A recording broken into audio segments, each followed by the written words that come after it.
Right, what is up guys? Pull A going down today. So as promised, I will be going through every single session from my new training program. So today is the easy pull session. A second one is absolutely savage. Plan of action, we start off core work like I explained in the video that you've already seen, breaking down my training in detail for you. Core work to begin with is always a must. Now I do some hanging leg raise prior to the session because it does allow me to open up my shoulders a little bit, and generally I feel better doing a hanging leg raise than anything else. So if you want healthy shoulders and a great core, do a hanging leg raise. Pretty simple and self-explanatory. So we're going to start with leg raise and then we'll get stuck straight into the training. There's no specific warm routines as such. I don't have any injuries at the moment, so there's no need for me to do anything specific prior to my training. The only time where you need to be specific with your warm-ups before you actually go into your training is generally when you are injured or you are nursing any previous niggles, or you do have some, as we call it, dysfunction, which again, most of this can be fixed with just proper execution and your actual exercise selection. Generally, if you are in pain, it will be down to poor exercise execution and poor exercise selection. So note that and write that down.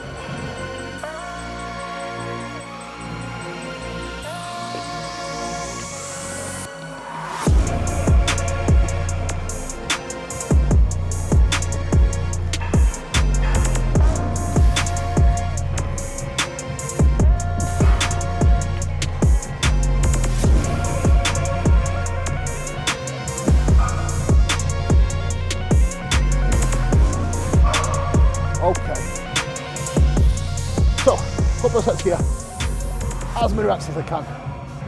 So, prep, start dieting at 21 weeks out, giving me enough time to get ready. I always like to start prep quite hard out of the gate after a health phase, so nothing changes here. Had a longer health phase just before prep, and then a smooth transition straight into prep. Already down a decent amount. However, those of you that do know, you know how it feels when you first start prep. You go for a stage where you're pretty much skinny fat. So that's exactly how I feel at the moment. But it's all good. It's just something that generally people struggle with the most mentally, is going through that stage. In this game, you're not always going to look your best, feel the best, or be the strongest. You go through phases where it's up and down all the time. And that's something you have to look past. And that's what can make you or break you as an athlete. See that? Skill. Like a lasso. Like a western.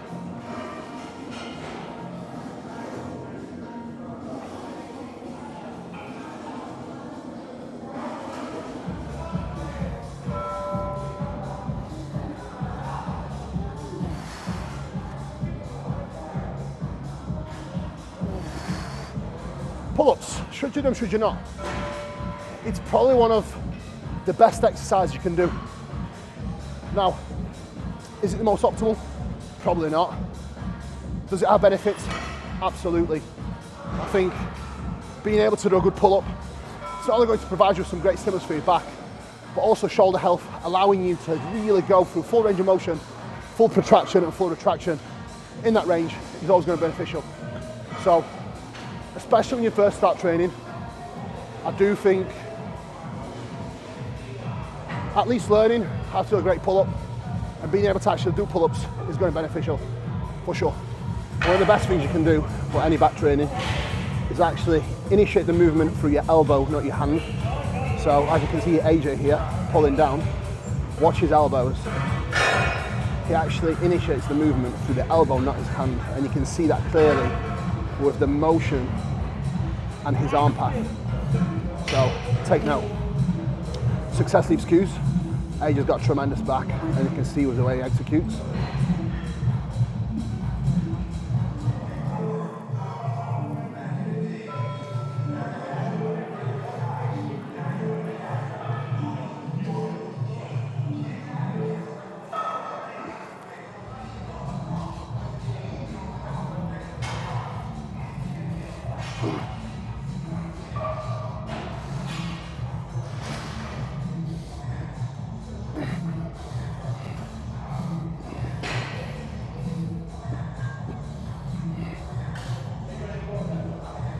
3 working sets here.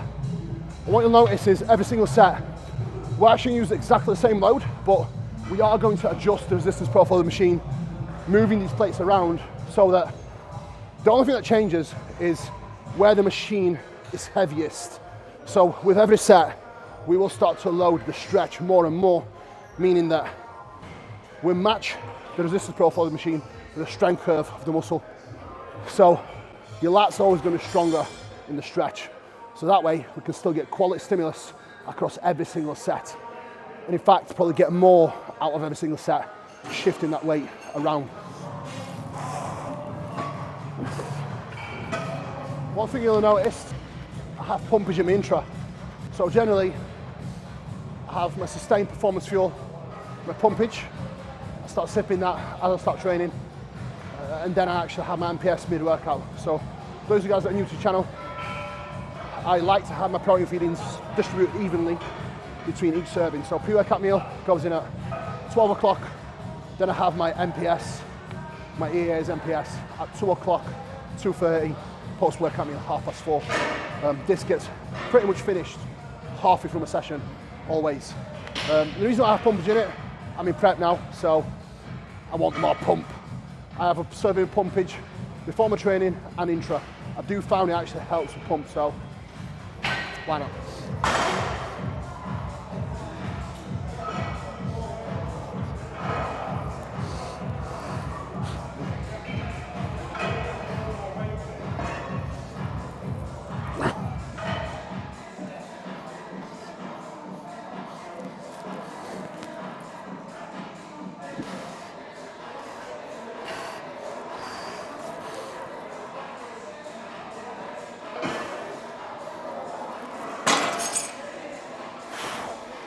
Is that 8? Yeah.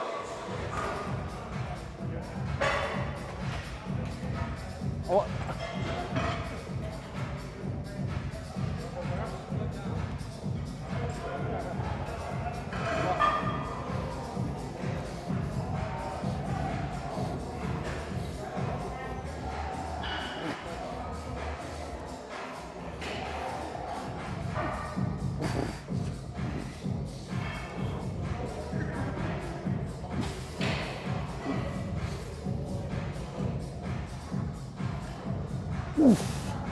Right, set number 2 now. As you can see, the load distribution has changed now. We had 2 plates here, and one plate here for the first set, meaning that it's a little bit heavy in the shortened range. So as you come down and in, now we've changed it so it's a little bit heavier in the stretch. After that initial set, your lat's already going to be slightly fatigued. However, it's still going to be strong here in the stretch. So it makes sense to use the same load, but redistribute the loading across the sets. And then when you'll notice third set, all the loading will go to the top, where it's predominantly heavy here, and it drops off a lot here. So guys, this is the Prep Series episode 2. If you haven't already subscribed, please subscribe to the channel. Pretty much 70% of viewers are not subscribed. So guys, support the channel, subscribe, and I can bring more content out to you guys. So always giving back, you know that.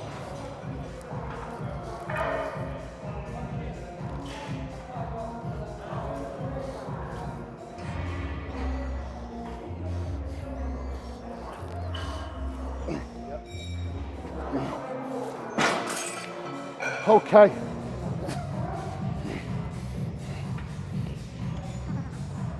There you go. Take it on. That's the cooking method.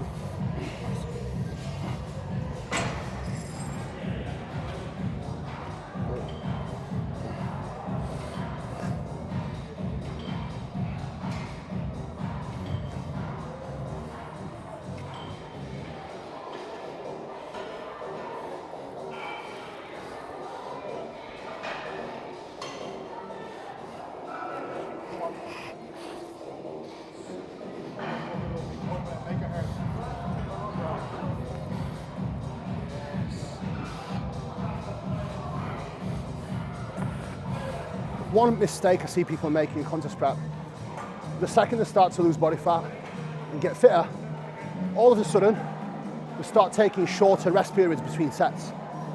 Now, generally, if you go into your big working sets and take less rest just because you're slightly fitter, you might actually underperform. Your goal in a contest prep is performance retention. With that in mind, you have to keep your rest period standardized alongside of standardized execution and range of motion.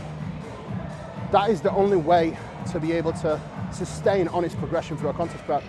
If you start rushing your sets, don't take adequate rest, you're only taking away from your ability to perform. Performance is king, guys. Write that down.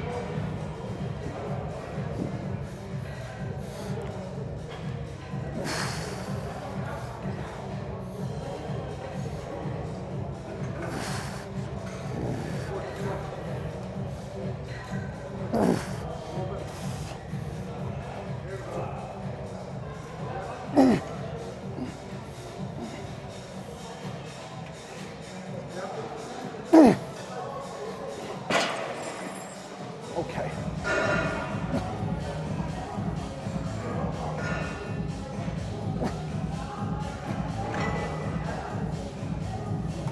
Off to a flying start today. Definitely feeling good. Didn't sleep too well last night, but doesn't really matter. I still structure my days where I'm very efficient with work and I do have enough time to actually be able to rest before my sessions, etc. And the only way I'm able to do this is being pretty strict with my schedule and more importantly with my work times. The second I wake up, I go straight into my hardest tasks. The best word of advice I can give you, if you're a coach or an athlete, do not waste time. Try not to procrastinate too much. Prioritize your work and prioritize your tasks above all. When I'm not in the gym, my priority is my clients. When I'm here, nothing else exists. The only way I'm able to do this is having the all-in mindset and having the separation between both, between my personal life, my coaching, my business, and the gym. It's key. It's the best thing that I could have ever done for progression personally. So try it out, let me know how I get on.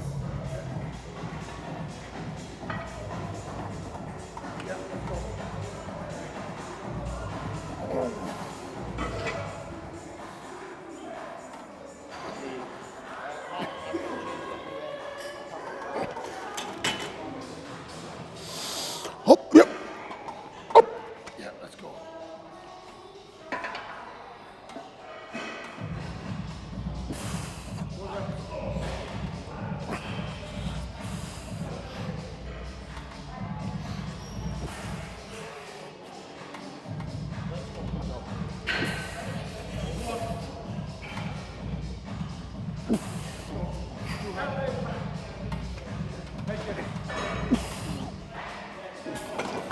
Made it a little bit harder this week. Had the chest pad one notch further back last week. This week we brought it back in. It's better. Just harder. So. What are you doing off the first set? 5, but then. 1 off? 10 off the middle? 20 off middle, I think. 20 off, okay. Yeah, that was a decent set to be honest. A little bit harder than last week because this week I brought the chest pad in even further. So we get all the benefits of challenging his lat in this stretch here with the way the load is distributed on this machine. Again, if you don't have access to these machines, it's completely fine. It doesn't really matter. It makes literally 1% difference. Which grand scheme of things, the only thing that's most important is your effort, and I would argue the quality of your effort with each repetition. So if you don't have a fancy machine, it doesn't matter. You can still get some amazing progress done if you simply apply yourself with good execution.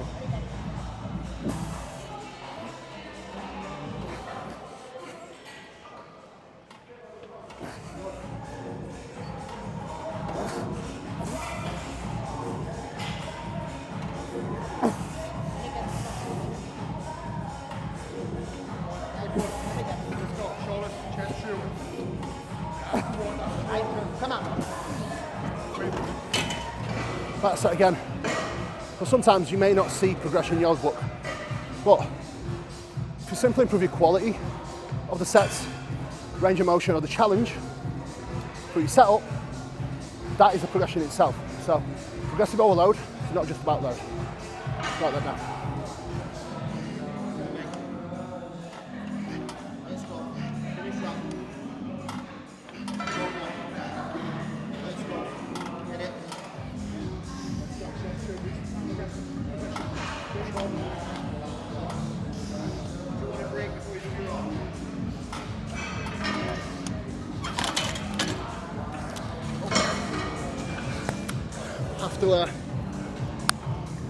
have to break the vest out for the gram 9 again, just to get the lines.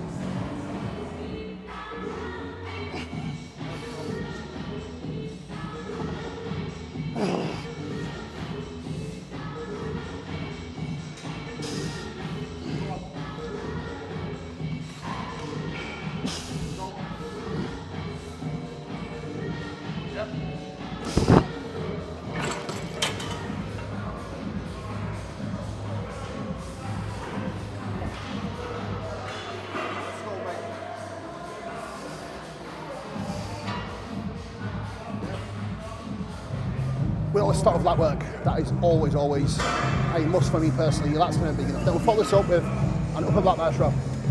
So this is a variation of a chest supported row that is of my preference.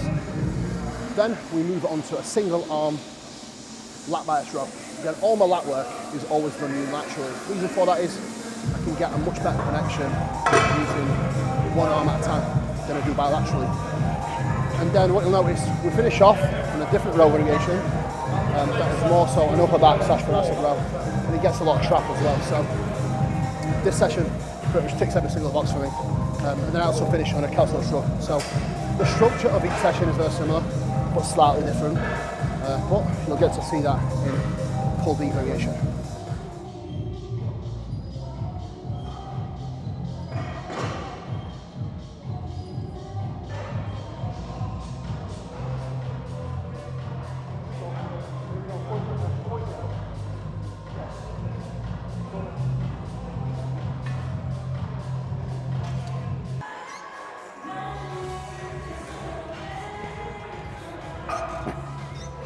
So main reason why I do a lot of rows, I just get a much better connection with rowing than I do with pull down.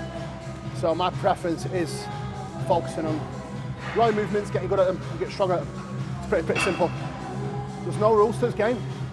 If you get on with pull downs, do different variations of pull downs. If you like rows, do different variations of rows. Doesn't really matter. As long as you tick off all divisions of your upper back, your lats, your traps, your lower lats, you're good to go. It doesn't really matter what you do, it's how you do it and how much effort you give.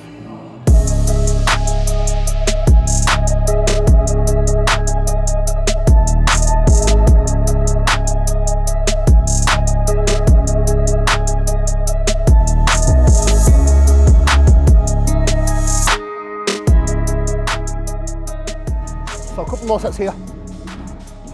One set of shrugs, and then move on to biceps. So this is a relatively easy session in comparison to the session we have on Monday.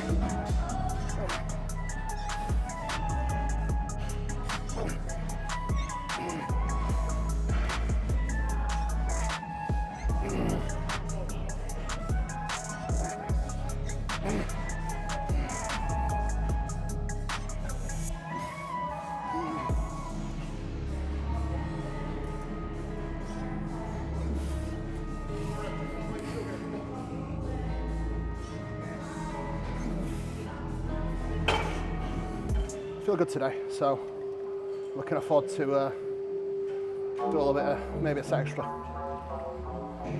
Honestly, generally, when I've got a great pump, plenty of energy, sets are going great, it's probably a sign I can get away with doing a little bit more. It's not something I recommend to people who aren't as in tune with the body as I am, but if you know what you're doing, you know you can push the envelope, but at the same time, equally, you know when you scale it back. So,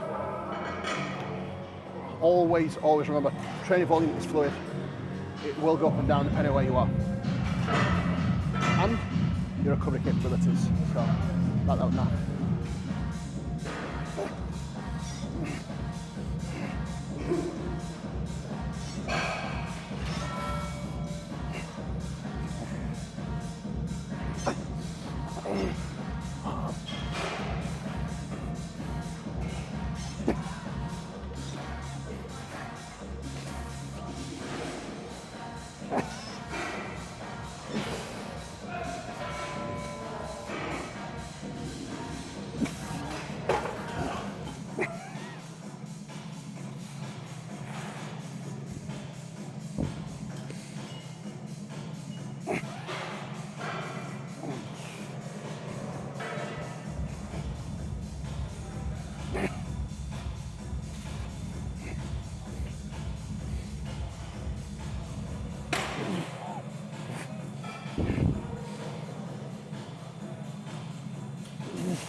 one of very few bicep machines that I actually get along with, and I would say is actually pretty good. It's one of the old school pieces.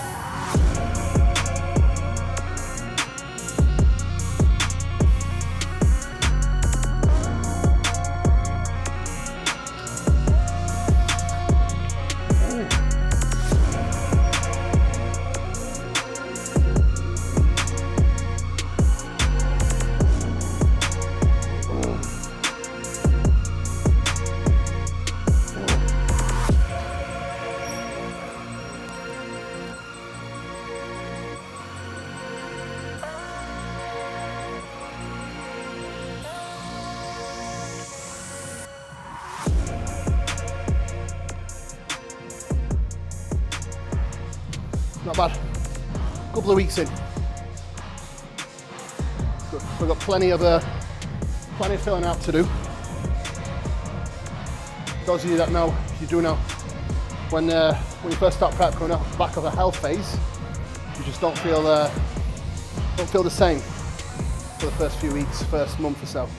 So we're just letting the prep do its thing.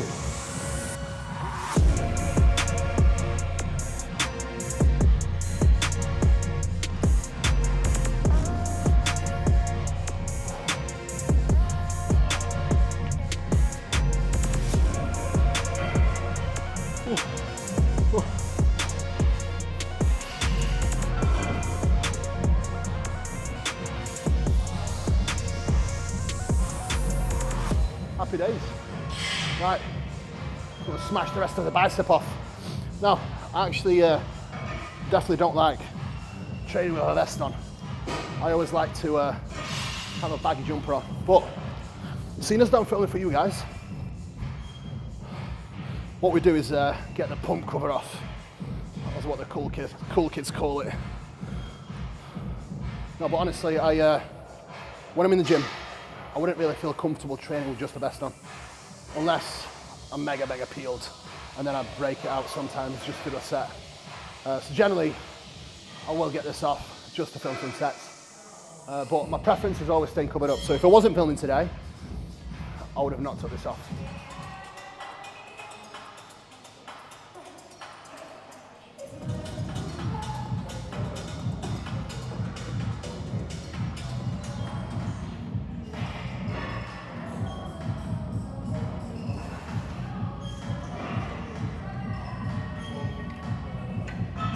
Generally, bicep takes me around 10 minutes, if that. It gives me a perfect break for going into my rear delt work. If I go into my rear delts straight after a row or a pull down, I don't feel I can get quite as much from them, especially in a situation where I'm really pumped. And generally I am really pumped after my working sets. I tend to just switch things around and tackle the rear delts at the end. Try it for yourself. You might like it, you might not. It's the beauty of this game, there's no rules. You try things, make your own conclusions, you move on.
So every single session always finishes with a hanging stretch. Great for shoulder health. So after a push and pull session, I always finish off on this. And this is also a DC stretch for the rear delts and the back. So it takes off both boxes. Before and after training, there's always some hanging done. And touch wood, luckily, I am very, very injury and niggle free. And I attribute this down to my exercise selection, my execution, and my setup. Now, if you find yourself constantly in pain, more than likely your execution's pretty shit. So, rather than trying to do all the prehab stuff and all these fancy exercises before you train, it makes sense to sort out whatever is causing the pain, because the stuff that you're doing before training is probably only masking your terrible execution. So prioritize good execution and pain-free training. Your actual training setup should have you in a spot where you are pain-free. The only pain you should really feel is a great pump coming away from these sets when you're executing correctly. So write that down, train pain-free, stop being silly. Right guys, that is the session wrap up. Very, very good session, and very, very happy with progression. Some things I do feel like I need to tidy up a little bit, and I definitely will. We're at a point now where my body weight is down a little bit, so one thing to really pay attention to is weight moves weight. As you get leaner, as you drop body weight, inevitably the amount of weight you will be able to lift will be a little bit less in certain lifts. In your programming as a whole, your priority is upholding training performance across an entire prep. However, there is some lifts that require more internal stability than others. As you lose body weight, you lose a degree of internal stability. So with that in mind, you will need to reset some of your lifts appropriately for your prep to actually run smoothly and for you to be able to progress within a smaller window as you get leaner. So, guys, thank you so much for watching. Really appreciate you all. Please like, share, subscribe. Prep episode 2 down. Let's go.